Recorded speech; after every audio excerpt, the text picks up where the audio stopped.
여러분, 소득 불평등이라는 말 정말 많이 들어보셨죠? 뉴스에서도 나오고 주변에서도 항상 이야기하는 주제인데요. 근데 이 복잡한 문제의 진짜 핵심이 뭘까요?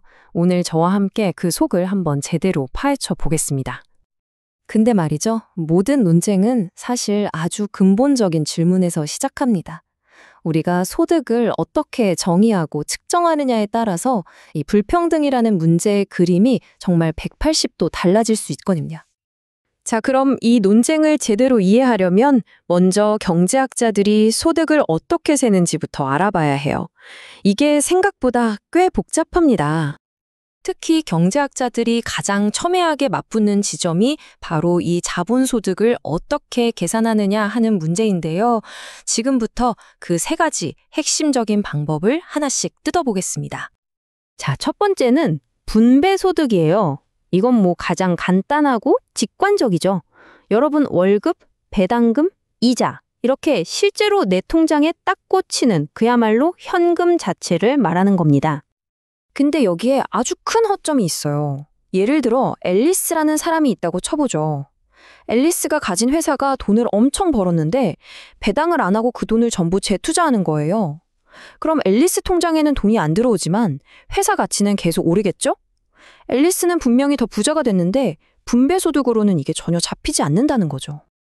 그래서 바로 이런 문제를 해결하기 위해 나온 게 두 번째, 요소소득입니다.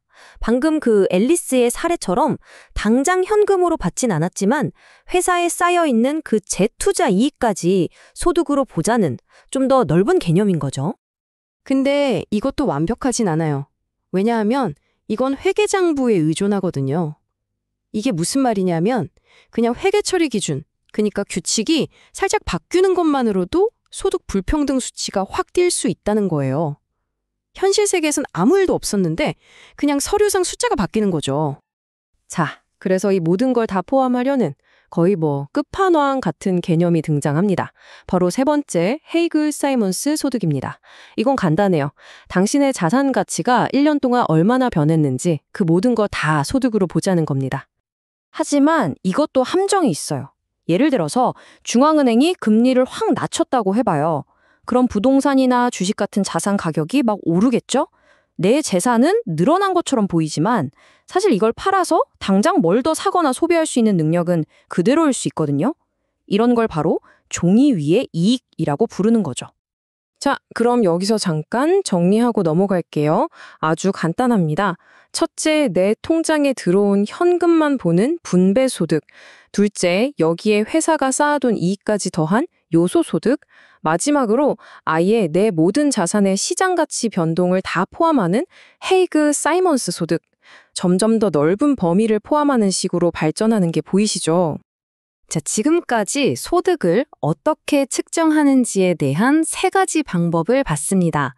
그럼 이제부터는 이 방법들을 통해 무엇이 보이는지 진짜 이야기를 시작해 보겠습니다. 마티오 고메즈의 이 말이 정말 중요한데요. 우리는 보통 불평등하면 노동자 대 자본가 이렇게 딱 나눠서 생각하잖아요. 근데 진짜 문제는 그게 아니라는 거예요. 잘 나가는 노동자와 그렇지 않은 노동자, 또 엄청난 자본가와 그저 그런 자본가, 이렇게 각 그룹 안에서 격차가 어마어마하게 벌어지고 있다는 거죠. 실제로 데이터를 까보면요, 정말 놀라운 결과가 나옵니다. 2000년대 들어서 상위 1% 부자들의 소득이 왜 그렇게 폭발적으로 늘었나 분석해봤더니 범인은 바로 자본소득 불평등이었어요. 노동소득 격차가 커진 것보다 훨씬 압도적으로 큰 영향을 미쳤다는 겁니다. 좋습니다. 이제 범인이 자본 불평등이라는 건 확실해졌어요. 그럼 이제 진짜 궁금한 게 나오죠? 도대체 왜?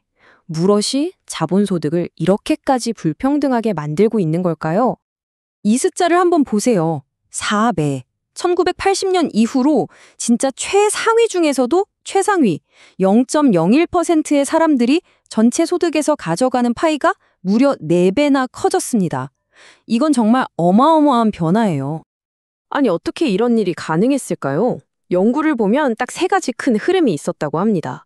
최상위 기업가들한테는 그야말로 완벽한 환경이 조성된 거죠. 첫째, 투자해서 버는 돈은 더 많아지고, 둘째, 사업하는 데 드는 돈, 즉 자본 비용은 더 싸지고, 셋째, 내야 할 세금은 더 줄어들고 이 세 가지가 동시에 일어난 겁니다. 자, 그럼 이제 거의 다 왔습니다. 마지막 퍼즐 조각을 맞춰볼 시간이에요. 이 모든 분석 결과가 우리에게 어떤 해결책을 말해주고 있을까요? 아까 말했던 그 세 가지 요인 있죠. 높은 수익률, 낮은 세금, 낮은 비용. 이것들이 최상위 기업가들의 자본 성장률을 얼마나 더 빠르게 만들었는지 계산해보니 매년 무려 7.5%포인트나 더 높여줬다고 해요.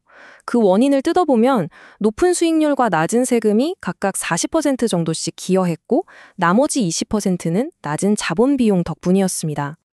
자, 그래서 이 불평등 문제를 풀기 위한 해법도 크게 두 가지 길로 나눠볼 수 있습니다.